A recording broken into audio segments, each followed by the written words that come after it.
Hi, my name is Chris Stoddard. I'm a Dare County Extension Master Gardener volunteer. Because many of our events have been canceled, the Dare Master Gardeners would like to keep you informed about plants that will survive here on the Outer Banks. In the next few weeks, we will introduce you to plants from our 2017 and 2018 presentation on plants that survive and thrive on the Outer Banks. Gardening is a great way to get out of doors and get a little exercise at the same time. Thank you for listening. The zinnia. It's an annual flower that can grow in almost any place except the really cold. Now, who doesn't like zinnias?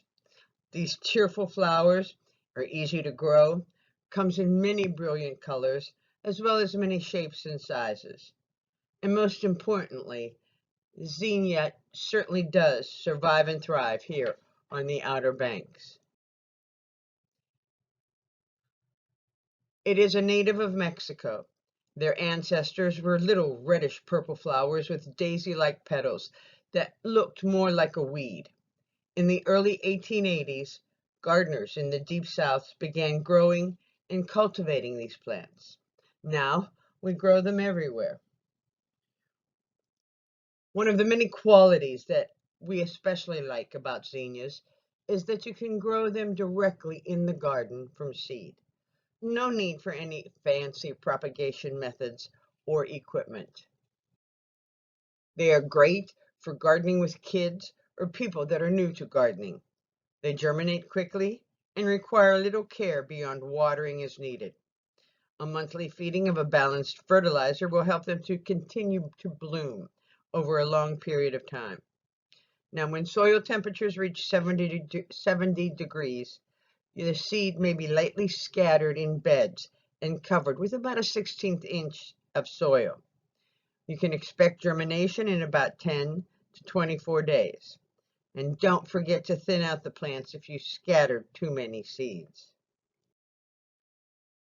Zinnias can be started indoors 4 to 6 weeks before the last frost date, and then transplanted outdoors when the weather is warm. Now, zinnias don't like to be transplanted, so starting them in individual pots works well. You're not disturbing the roots. Zinnias like well-drained soil and full sun. They can thrive in less than ideal soil, including our very sandy soils here on the Outer Banks. Best of all, they love the heat of summer, which of course we have plenty of. Zinnias also do well in containers. I have them all over my implanters around my house. They just do quite well in this heat.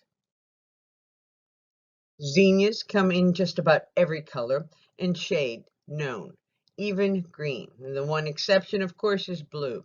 There are no blue zinnias, but I'm sure somewhere there is a botanist working hard to change that.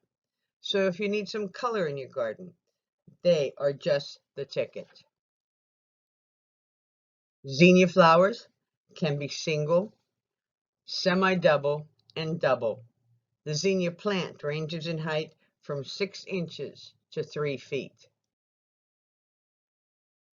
Zinnia angustifolia has a growth habit that makes it an excellent choice as a ground cover or as an attractive edging along large beds.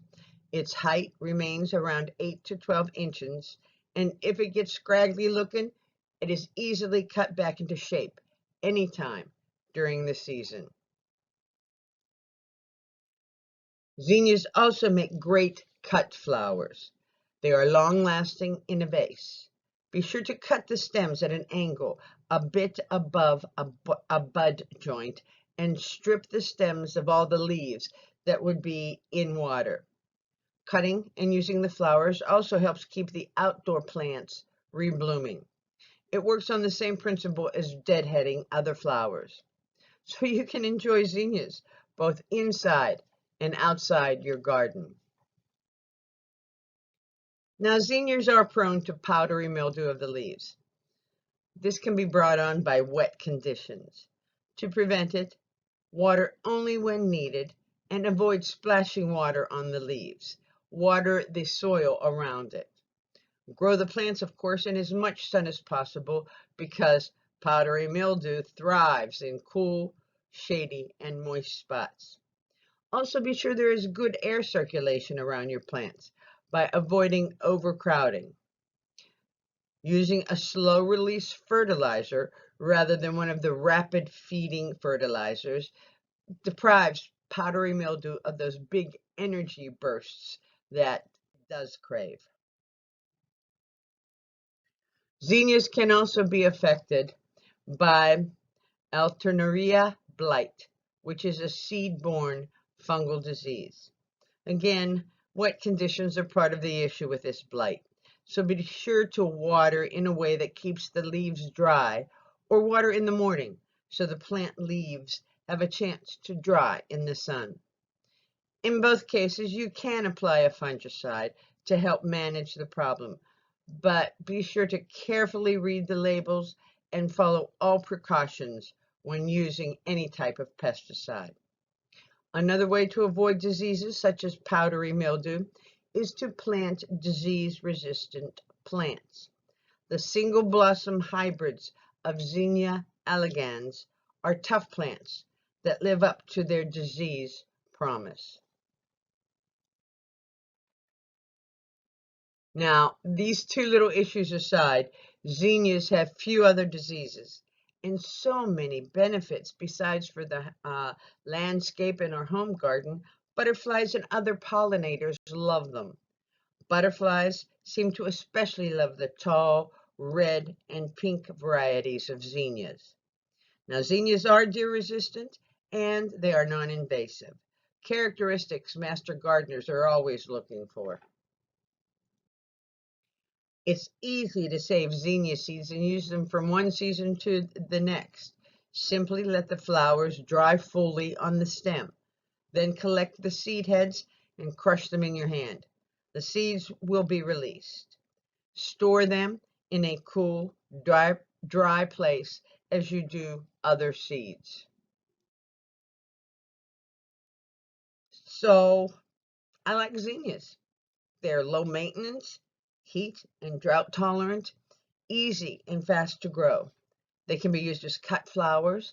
They grow well in containers as well as in the ground and come in brilliant colors. Zinnias attract butterflies and other pollinators and don't attract those darn deer. This little plant can do it all.